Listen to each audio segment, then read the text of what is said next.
Hello and welcome back to our channel. So today in this video we are going to discuss about how to send dice on Monopoly Go. So without wasting much of our time, let's get straight into the video. So in Monopoly Go, there is no direct feature to send dice to friends. However, you can utilize the community chest mini games as an effective workaround to give dice rolls. So once you're landed on a community chest tile as you play, landing on this tile contributes money to the community chest near the free parking space.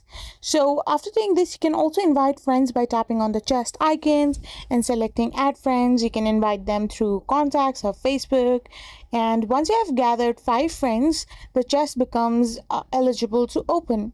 So once it opens, you can play mini games by selecting tiles with your friend's avatar to unlock the chest. So each participant friends receive 10 free dice rolls as reward. So this is how you can send dice on Monopoly Go.